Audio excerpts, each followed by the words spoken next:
Happy Wednesday, Pacer Nation. What is going on? Welcome back to your go-to Pacers podcast, Setting the Pace. I'm your host, Alex Golden. I'm joined today by Michael J. Facci. And Facci, we have some news to talk about today. Tell the people what is going on. Oh, it might be a Tuesday when we're recording this. I got the pep in the step feeling like it's a Friday. Because look, the Pacers signed someone today, and it wasn't just anybody. It's former number 2 pick in the NBA draft from 2020, James Wiseman. Call me glass half full, Foch. I still believe. And I think at this point, it's a low risk, potentially high reward signing. I was pleasantly surprised. Let's talk about that because I've had about 3 or 4 different people tell me that it's a low risk, high reward. What is the high reward for James Wiseman with the role he's going to have? I think if James Wiseman signs somewhere else, I'd probably look at it a little bit differently. The Pacers feel like the second chance team for many players. They have gotten this is a team that has more most improved player awards than any team out there. They have that ability to take a player that has not worked out in other places and be able to get the most of them. Look at Jalen Smith. Jalen Smith to me is someone that was riding the bench in Phoenix, comes to the Pacers, really rejuvenates his career. Aaron Nesmith, the same type of thing. Obi Toppin, the same. The list goes on. And for James Wiseman, I feel like this is a really big opportunity for him to go to a place where there is good player development in a highly prolific offense where you could get your numbers up if you can get playing time. And for me, I think that there's no money attached to this. We drafted him high, so we have to play him. All playing time will have to be earned. If he can earn that playing time, that means the Pacers did something right. So did James Wiseman. Okay, I want to just push back a little bit because you brought up Push. all these names of second chances for the players the Pacers have gone out and gotten. All those players had a role in the rotation when they were brought in here, so there was actual playing time for them to develop. True. Whereas it looks like Jalen Smith walks, the Pacers go out and get a younger guy that, like you said, could have potential still on his, in his game. Like he's a number 2 overall pick for a reason. Like he was, labeled as a guy that could be one of the next best players. I think there was even an article back in 2020, 2021 where it was like the Warriors refused to trade James Wiseman for Miles Turner, Domantas Sabonis, all these different names of like whatever. And you understand why, because that was the guy they took second overall. You don't trade those kind of picks for nothing. But with the knee injury and how things were just playing out, it was time for them to move on. Now, he's an interesting case because he has had injury problems, Facci, in his young career.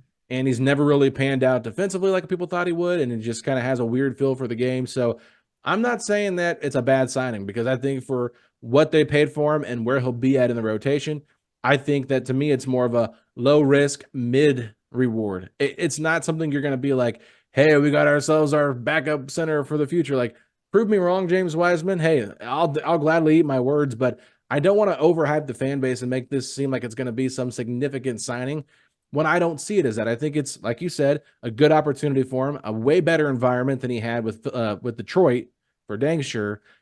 I think there could be times that we see him in the G League getting minutes because the Pacers want to get him reps if he's not getting reps in the regular season. So that to me is where I'm at with him. I think it's a good developmental opportunity for him.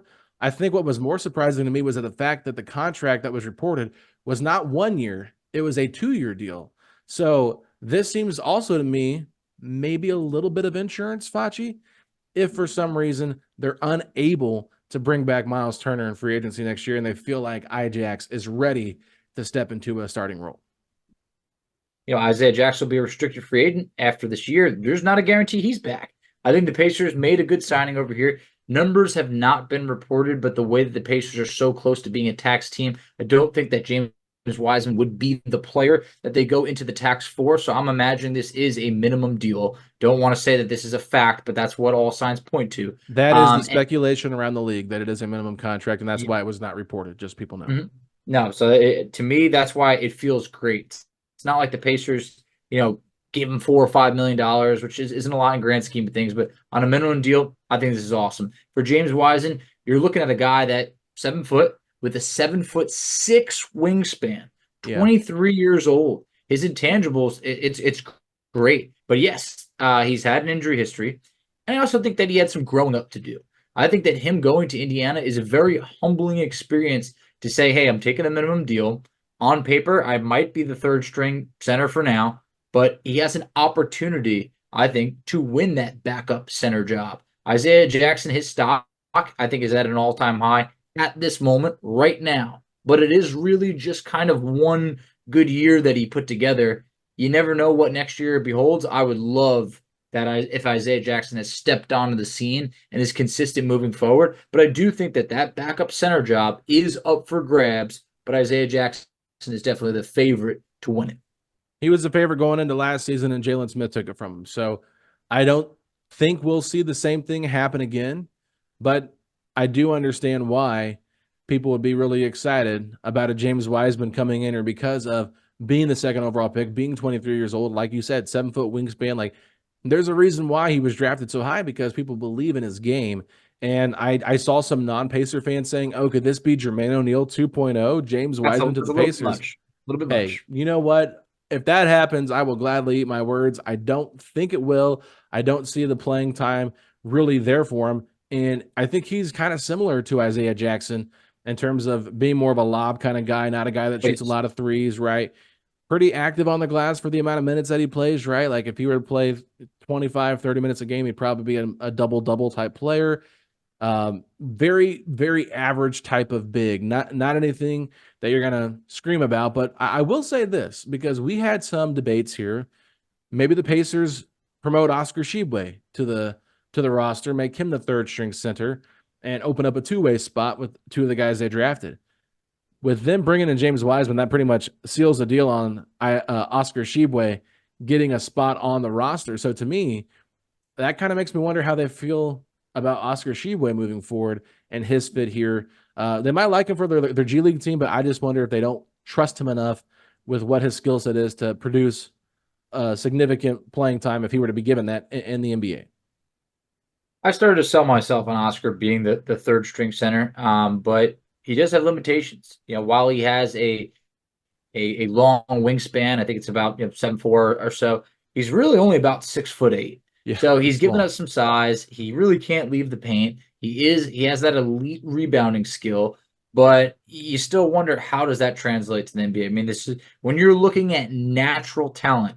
One of these guys was the number 2 overall pick. The other was a 4-year guy in college that went undrafted. Yeah. So I think that you look at raw natural skill versus putting in that really hard work. And I think that James Wiseman needs to put in the work. I think for Oscar, I think if he is on a 2-way deal, I think that would probably be great. I can't see the path to playing time. In the NBA, I right now, I think if he was that third string center this year, it would have been more of an emergency type of situation. Like, one of the bigs is out, because I did anticipate at this point Isaiah Jackson is going to be playing every single night, playing, more minutes in the past when he'd averaged about 15 minutes or so per game. So now I think they probably looked at it and said, hey, you know what? I think we're going to roll the dice on James Wiseman, give it a shot, and Oscar we'll see how he progresses. Specifically, I would love to see him kind of dominate in Summer League. That would be great. Is he going to dominate? That's probably a little bit of a stretch, but I would like to see progression. Neither of those guys, Oscar and James Wiseman, in my opinion, will ever be 3-point shooters. Oscar, definitely not. James Wiseman, when you look at it from an NBA standpoint, his rookie year, he attempted 38 threes, then 20 threes, then he had 20 threes again, and last year, just 2 attempted threes. Okay. So the 3-point ball, there's no signs to say it's going to be there. It's probably just not his game. Well, I do want to look at the glass a little bit more half full now. I know I was kind of half empty there early on, just to play a little devil's advocate too with you, because I know you're really excited about this. So I'm trying to give a good balance. But if you are going to be excited about this, we've talked a little bit about some of the things, but it's a really great signing for a third string center. It is. That to me is why I think this is the right move. You don't really anticipate him playing much. And when you go into the playoffs, I definitely think you'll see the rotation shortened. You'll probably see them go more small ball with Obi Toppin, Pascal Siakam at the 4-5. Maybe Jarris Walker gets more of a chance there. I just don't see James Wiseman taking away people's minutes whatsoever, unless Isaiah Jackson or Turner's hurt and they're playing a team that's got more bigs and they want to kind of have another body to throw out there. That makes a lot of sense, to go out there and get you a guy like this that you can hopefully develop. And you talked about the development of the players that have been on this Pacers team. I think that this coaching staff and this front office feels very confident in their ability to develop players. So, James Wiseman is far from a finished product. So let's just say if he's here for 2 years, I hope that they can really turn this kid's career around, because if this doesn't work out here in the next 2 years, there's probably a good chance he's playing overseas and he's not in the NBA anymore. So this is I agree with that. a make or break kind of moment for him as well. So he's going to put in just as much work to get better as the coaching staff puts into him to help him develop. No doubt about it. This is it. If it doesn't work out in Indiana, I don't see him just like going to another team and playing really well. You were just on the worst team in the NBA for the last year and a half, and it didn't happen. I mean, if you look at his stats, there's not a lot that you can really tell from it. Because if you look at this and you were to say to me, well, what do you mean? He averaged about 13 and 8 in 24 games after getting traded to the Pistons. I would say, yeah. Have you looked at how bad that Pistons team was? Like, somebody needs to play. He's playing 25 minutes a night on the worst team in the league. So his stats are really hard to go by. Has he had some success at times in the NBA? Yeah, you look at this, he had a 30-point game. If you look at in games where he played 20 minutes or more, there was 18 of those games last year. He averaged 13.3 points per game, 8.2 rebounds on 64% shooting. So if he does have a decent amount of minutes, say 20 minutes or so, yeah, he can put up some numbers. But I think he needs to learn how to play the game, get a better feel for it. I think when you look at the Pacers, you look at the ball movement on this team, of how they are swinging it around, how he can get lob opportunities. I think this is the perfect place for him to say, hey, you know what? I'm willing to start from scratch. I'm willing to work for everything. And I think this would be the ultimate flex for the coaching staff to say, we resurrected the career of James Wiseman, and we did it for really no cost at all.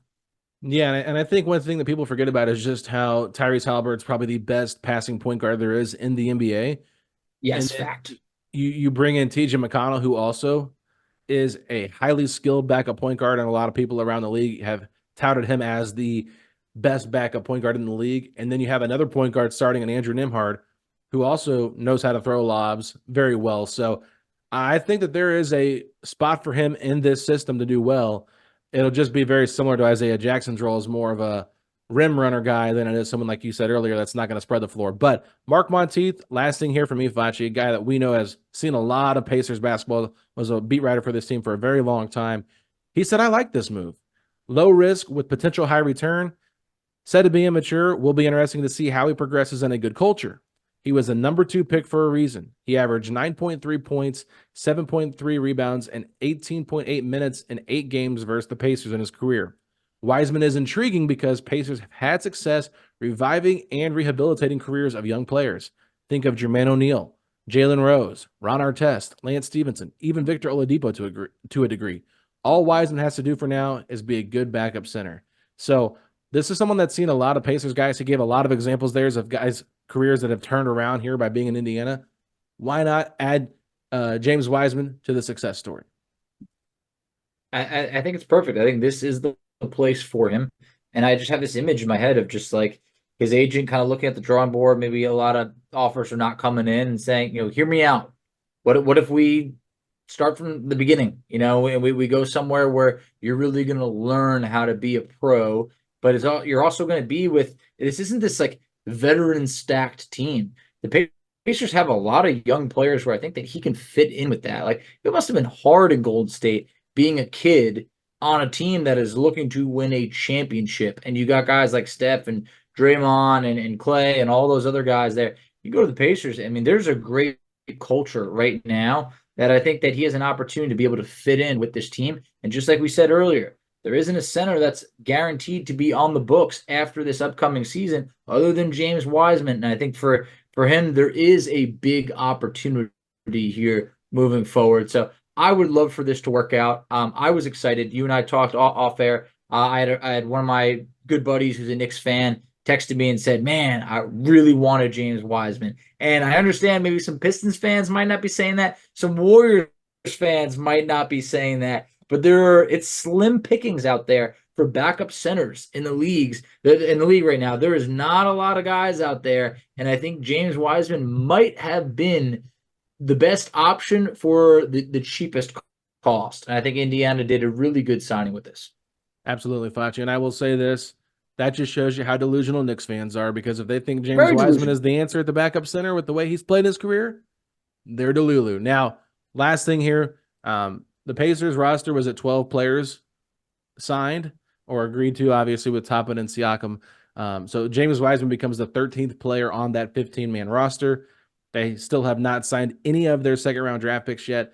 A lot of speculation is that Johnny Furphy will make the 15-man roster, which would leave one open roster spot, and I think many expect that to be given to James Johnson. So that will probably do it for your Pacers filling out their roster. The only thing that's in question is Kendall Brown has a non-guaranteed contract for about $2 to $2.5 million, somewhere in that range.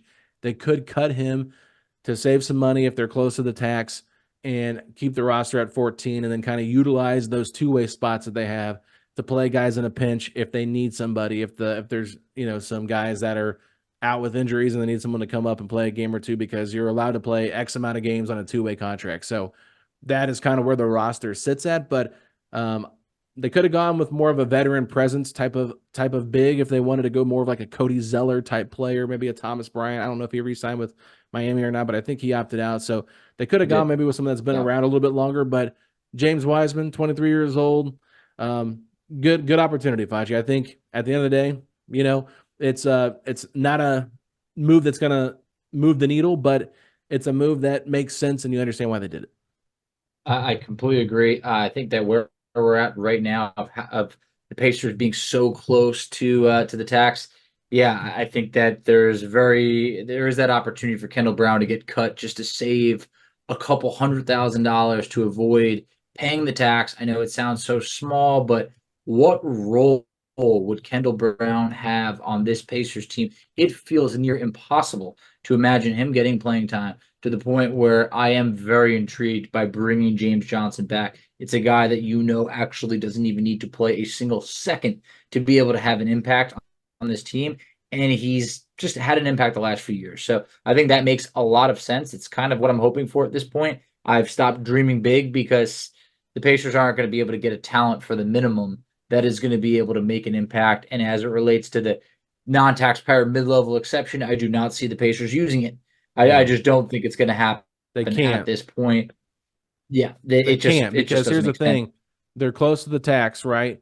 So they can only go up until that first apron, which would put them. They couldn't use the full 12.8. They can maybe use like 7 million, 8 million of it. But if they go into that, now they're paying the tax, which makes no sense for this team to go out and try to get somebody to sit there and ride the bench. It's just not going to happen. Another note that we have not touched on yet, with Summer League approaching, coming up, a couple names left off the roster. No Isaiah Wong. He's gone, no Mojave King. Both guys I don't see factoring in with the Pacers anymore in the future. So it just shows that the Pacers might be having almost, I don't want to say a clean reshuffling of the two-way contracts, but it definitely feels that changes are upon us. Big summer league for Kendall Brown and Quentin Jackson to kind of prove themselves, in my opinion. I think Tristan Newton will get a two-way spot. I think that Enrique Freeman will get a two-way spot because they took him over. They took him in the draft. There's a reason why they took him, and I think Sheboy is a guy that they will keep as well after just winning. I hope so. G League Rookie of the Year. So that's my three guys that I'm predicting for those three two-way spots. And I think Quentin Jackson is probably looking for another two-way spot somewhere else, or comes back to the Mad Ants, because they think they had him in Summer League last year. So they clearly like him. They promoted him to the two-way contract whenever Kendall Brown got the standard contract last year. So to me, I think they value Sheboy a little bit more. Like you said, Isaiah Wong just never was that guy. Tristan Newton is his replacement. So it is what it is. Mojave King, I hate to say it, but I was walking into the media room, Facci, and here's Mojave King walking down the street, and I didn't even know who it was. And I feel really bad because I'm someone that covers this team on a daily basis, and I didn't even recognize Mojave King on the street. So I don't think anybody's going to remember that name in 5 years, unless it's like, oh yeah, that's the guy we didn't take Trace Jackson Davis for. So yes, that will be a trivia question where people be like, wow, forgot about that guy. But look, I just, hey, at the end of the draft, it's a little bit tough. But the crazy thing is, he was picked at pick 47. Pacers have found some good talent after that pick. It just didn't make sense. Draft and I'd have stash to is why they did it. exactly, but I would just have to look back and see, man, is there even any like an international prospect you could have stashed that maybe could have made more sense? But at the end of the day, hey, what it is. I'm excited for summer league basketball. Can't believe it's already coming up. But yeah, the James Wiseman signing, something that I did not expect at all, and I think it was a pleasant surprise. We'll find out though in due time. Absolutely. Well, we're going to go ahead and take a break. And when we come back, we're going to have Bob Kravitz from bobkravitz.com talking all things Pacers. And we touch on Caitlin Clark a little bit at the end of the segment. So hope you guys enjoy that. We'll be right back after this. All right, everybody. He is back. He is Bob Kravitz, and he is here to talk Pacers offseason with us. Bob, how are we doing? I am fabulous. How are you? Doing well, doing well. It is a short week for us here because the 4th of July is on a Thursday. No work on Friday either. So 3-day week for us. Great to be alive. Happy to be here. But the Indiana Pacers, not making a lot of splashy moves, but they do bring back their power forwards that were in free agency. Not officially yet, but reported on. Pascal Siakam, Obi Toppin. Your thoughts on Pascal Siakam and the max contract that he got? That was an absolute no-brainer to me, especially the fact that it was a 4-year deal as opposed to 5.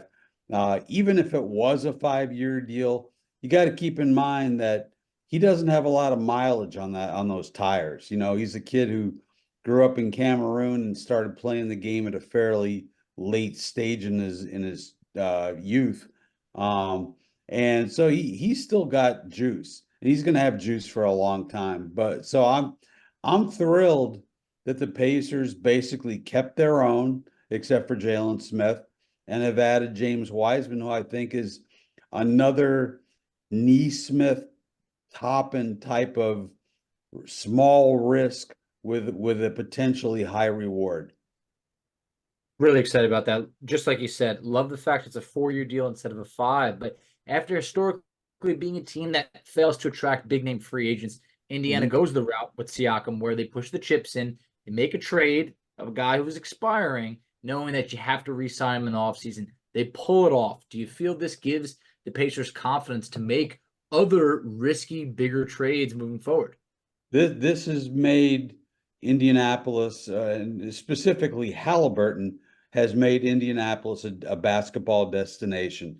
If you want to come here and enjoy the nightlife, this may not be your place if you're looking for a big metropolis. But if you're looking for a really good franchise, great player development, just a great basketball town. This is where you need to be, and you get to play with Tyrese Haliburton, who will make you rich with those passes. I think Obi Toppin's a beneficiary of Tyrese Haliburton being over here in this system. No doubt. Your thoughts on Obi Toppin's 4-year deal for $60 million? Was that an overpay by the Pacers, or was that a fair amount? Well, I don't know, honestly. It seems to me that that's gonna be one of those deals that 2 years from now you're gonna be like, boy, they got Obi at a good price. I think he's an invaluable asset. The only thing that makes me wonder about is, and correct me if I'm wrong, but he's going to take minutes from Jarris Walker, and I wonder if I'm wrong. Tell me I'm wrong, but it just seems to me that it closes the door on Jarris Walker getting any significant run next year. It's a fair point. I think every single Pacer fan that's after saying we brought back Obi immediately said what happens to Jarris Walker, and I think there is no clear path for him on a nightly basis. It could just be a couple minutes. It could happen to be playing more of the 3, but it definitely kind of muddies that pathway to being able to produce as the 8th overall pick in the league. Going back to that point on Obi, did you expect maybe the Pacers to wait for Obi to get an offer in restricted free agency and then match it? Because now it's a scenario where the Pacers could have potentially overpaid a little bit. They could have, but I'd have to look at a list of guys who are comps for Toppin. The Pacers are not on the apron, the salary apron. They're not. I don't think they're particularly close. So look, to keep good free agents, restricted or otherwise, you may have to overpay a little bit here in Indiana. I think the important thing is they kept a key cog to that lineup, and if they overpaid, they overpaid, but it's their money. I'm not going to worry about it. I like him as a player. I think he's great on the run, in transition. I mean, one of the best transition players in the league the last couple of years. So I'm perfectly cool with whatever they want to pay Obi Toppin. Yeah, just to answer my own question, I didn't think it was an overpay, and like you said, they are about $10 to $12 million estimated Right. away Well, from that first apron. They're close to the tax, which is something to keep an eye on there in terms of overall money and see if they want to be a tax. This has not been a tax paying team, so they don't usually do that. They'll make cutting or cost cutting moves to avoid that. But I do want to touch a little bit about what you said. Does this get into Jarris Walker's playing time? And for me personally, Bob, I think that Jarris has a good chance to play more at the 3 next year because right. of Chad Buchanan's comments that he said on this podcast, talked about at times it felt like Nesmith was too small to guard the wings, and that's where they Right. really challenged Jarris. I understand Ben Shepherd had a good season last year, but I want to ask you, do you think that was more out of a necessity of who they had on the roster, or because he really went out there and earned that spot and he shouldn't lose it whatsoever? No, I look, I think competition is healthy, and if look, Jarris Walker was the 8th pick in the draft, and uh, uh, Shepard was what, 29, Six. 26. So I mean, you're putting a lot of time and effort into Jarris Walker, and I think in the long run, you'd like to see him become a major rotational piece for the team. Ben Shepherd, I love Ben Shepherd. I think wherever you put him, he's going to be successful. Just about any position, he's good defensively. I mean, my God, he was 26th pick in the draft and started an Eastern Conference final game. So, he's ahead of Walker right now. But we'll see what happens. So much of what happens with this team is all about internal improvement. I think there's 29 other teams that would love a Ben Shepherd. I think he could fit any team. So it's a good problem to have. But speaking on that problem, it's that Indiana has a lot of young talent that Mhm. wants to, and you could make an argument, deserves to be playing on a nightly basis. There isn't enough playing time for everybody. But when you look at guys like Benedict Mathurin, Andrew Nembhard, who could be coming up for deals soon, then on the other side, you have some veterans coming up for a contract soon. Does it feel inevitable that Pacers have to make a consolidation trade within the next calendar year? Yeah, it really does. I mean, whether that I don't want to take a chance on them losing Ben Mathurin. But and I brought this up on another radio show. Well, this is a podcast, but on a radio show that I would think about moving Nemhard, and I say it for this reason. You tell me if you think I'm crazy, and you will. He is best as a point guard. Yes. That's his natural position. True. He will never be the point guard getting major minutes in this franchise with this franchise. So, I mean, he clearly he's never going to have more value than he does right now. So why not, move him to a team that's real point guard needy, and I don't know how many there are out there, and start making some internal changes that way. Well, let me tell you what I threw out on our last episode, because Andrew Nembhard's contract situation is very interesting because he was a second-round pick.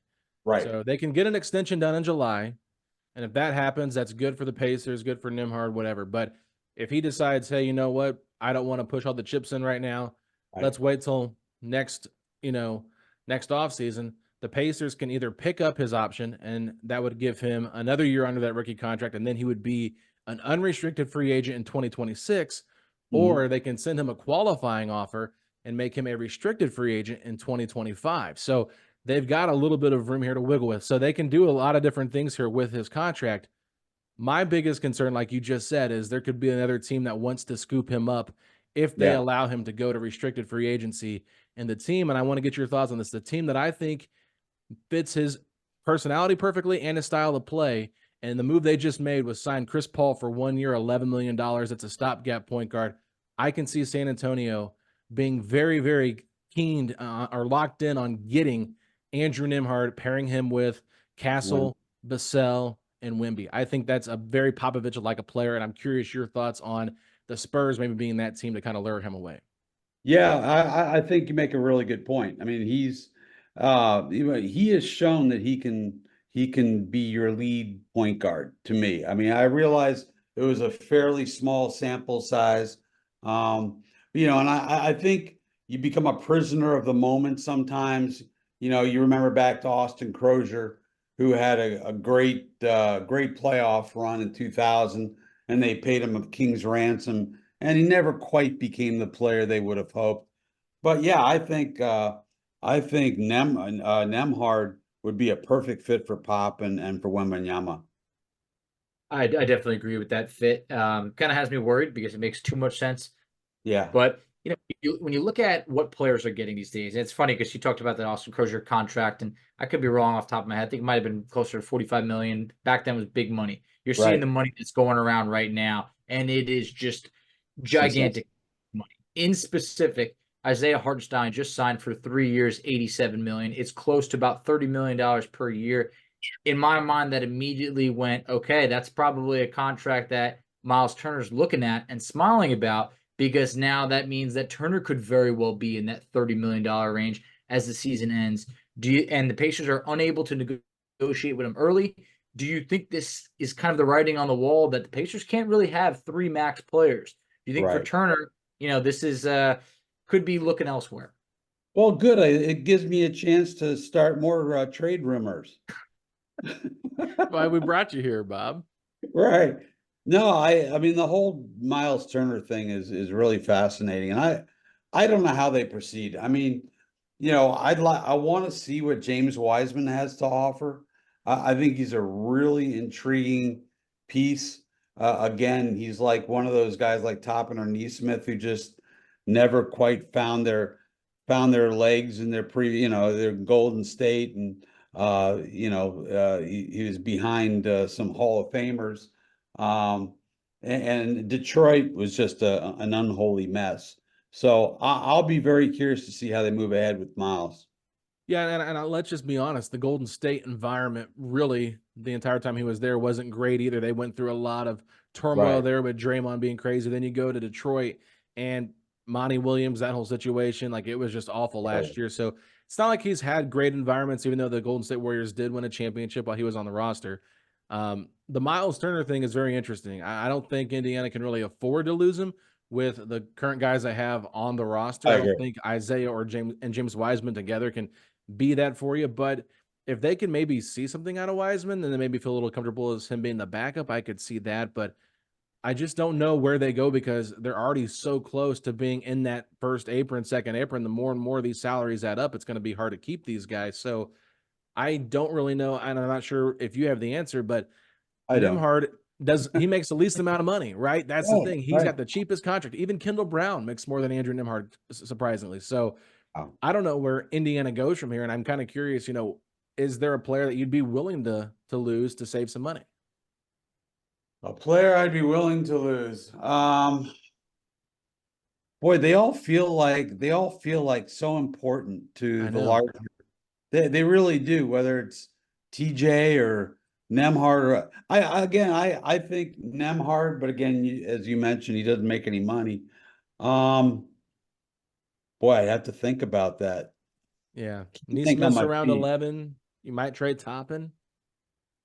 Yeah, maybe. I think if you can upgrade at the 3 with Nesmith, I think that's somebody you think about. But boy, I like his upside. I really do. I think everybody does. I think he's done all the dirty work and given you everything he can. Shot the 3 ball well for the Yeah, majority of last year, and it's just you could respect the hard work that he puts in. Not making a lot of money, so there's a lot of factors in there, and I think that's the fan base loves this team. They do. It's a young team that's come together. They look like they're having fun. They're winning on the court. But do you think that maybe the early success that they had going to the conference finals and now looking around the rest of the league getting better, and the Pacers just kind of bringing it back, could almost set unrealistic expectations for this team as to why aren't they pushing forward for an NBA Finals? Well, I mean, to steal a line from Jim Irsay, they want to put all the chips in. I don't know how many chips they have. I don't know where Herb Simon is willing to go. I would love to see Herb get into the tax like he did in the glory years, 99, 2000. I'd like to see, but I generally speaking, I'd like to see this team come back intact. And I realize the Knicks have gotten quite a bit better. Philadelphia certainly, although Paul George is 35. What's he got? I'm not thrilled with that move. I think they overpaid, but it's just me. That's just me. You're not Well, alone. let's talk about these teams that made moves, because it Mhm. feels like there's a handful of teams in the Eastern Conference that are getting better while Indiana's staying pat. Mhm. Your thoughts, obviously, you kind of mentioned it there with the 76ers, but New York going out and getting Mikal Bridges, even though they lose Hartenstein, getting Bridges. What is your thoughts on the Knicks moves this offseason? Well, I mean, yeah, that didn't surprise me, the Mikal Bridges move, although, they gave up a lot for him. I mean, a lot. But I was surprised that they kept Anunoby. Just with his health, the health risk that he poses, that surprised me a little bit. But the Knicks were a what 50 win 50-win team team. last year. Yeah, and I see them being not exponentially better, slightly better. I don't see them really challenging the Boston Celtics. I think the Celtics are still the class of the cream of the crop. So, I don't think Philadelphia has done much for themselves with PG. Um, Looking around me, certainly Cleveland re-signing Donovan Mitchell. You have to remind me some of these moves, but yeah, I think the Pacers are a 52 to 55 win team next year. I really do. I mean, they won. 55 would be incredible. Wow. That'd be high, but I think what they're building here is something special. And you think about all the time that Tyrese missed. Granted, they played reasonably well when he was out, but I think this team could win, let's say 52 games. I really believe that. And yeah, the rest of the conference has gotten better, but I think the Pacers will be right there. And they play such a unique style of basketball. They're so hard to prepare for, especially in a playoff series. I think last year there was a scenario where the Pacers could have won 50 games, either if Yeah. Haliburton stays healthy, if Siakam's on the roster from the beginning of the season, if they don't drop so many stinkers to teams at the bottom of the standings. There Right. was plenty of ways to get to 50 wins and be a top 3 seed. And I know that sounds crazy now, but it's actually true. Do you think the Pacers are kind of really banking on that internal improvement Yes. between Mathurin and maybe Walker? But like Tyrese Haliburton just put together his best season, still getting better. You got Andrew Nemhard getting better. Guys like that. I think they're really banking on instead of making that next splash. Right. And it's funny, the Colts are doing this exact same thing, but they're bringing back a team that was just okay last year. Now, granted, they had the little issue of a quarterback being hurt, but I didn't want to run it back with this same Colts team. They won what, 3 games, 4 games the year before. This team I want to run it back with and see what they can develop into.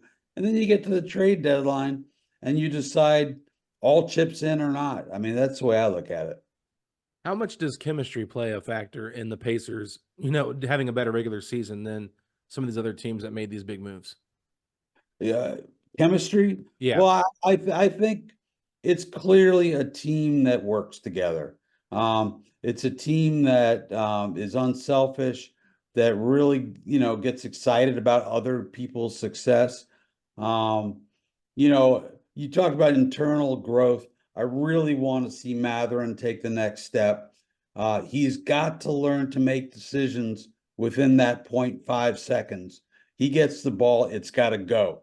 Either he's got to drive, or he's got to shoot, or he's got to pass quickly. Yeah, so Jarris Walker, I look, Rick Carlisle is never just going to give away minutes, right? But this kid, you see some things in the short periods of time when he does get to play, and it looks very compelling what he can do. Sometimes I think people always want to see the Pacers make a move, but sometimes it's actually the moves they didn't make that really helped them out. You look at it in the past, DeAndre Ayton, that falling through, I think changed everything. Next, one of the other ones you look at it is, Buddy Hield turning down the Pacers offer, which could have been anywhere in the ballpark of maybe $20 million a year. You look at free agency, he's still out there. Do you think the Pacers might have dodged a bullet by Buddy not signing that agreement?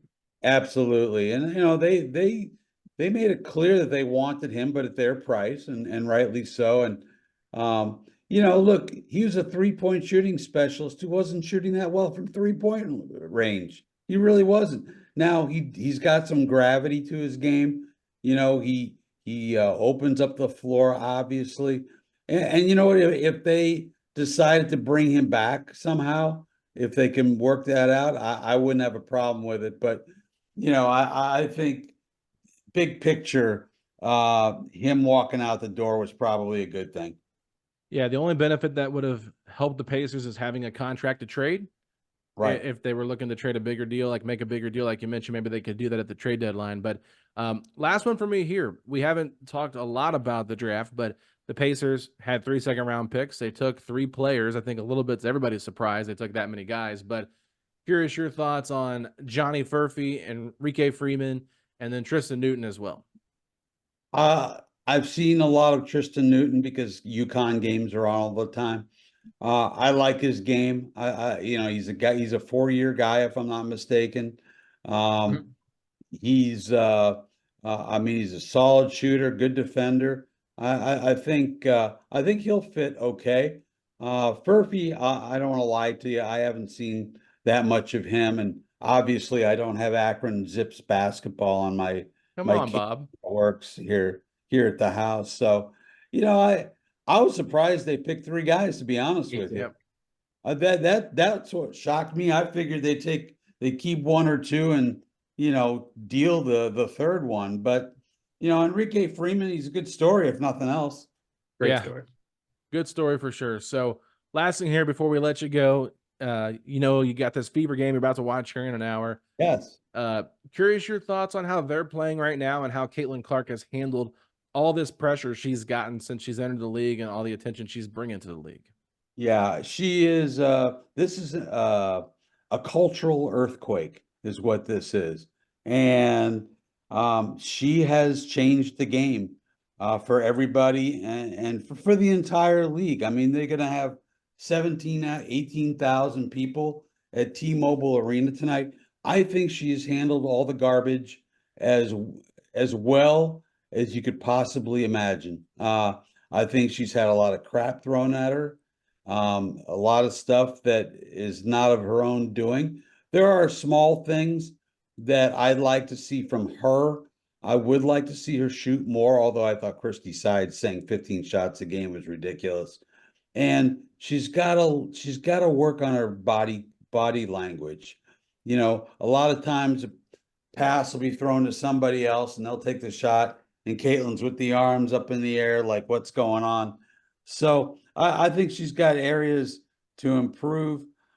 She needs to develop a floater game, I think, but she has been everything you could have possibly hoped for. It's taken a while, but man, how many times does she throw a great pass and they can't catch it?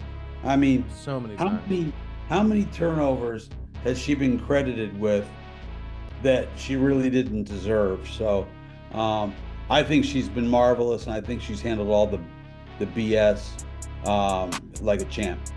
Absolutely. I mean, basketball is back in Indiana, whether it's the Fever or the Pacers. It's an exciting time to be a basketball fan here. Bob, thanks so much. Anything you want to plug before we let you go? Well, you can find me on bobkravitz.com.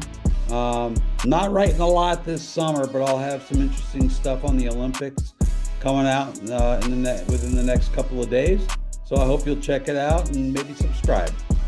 All right, everybody, you guys heard it there from Bob. Bob, thanks so much for your time. We will talk to you again soon. My pleasure. Take care, guys.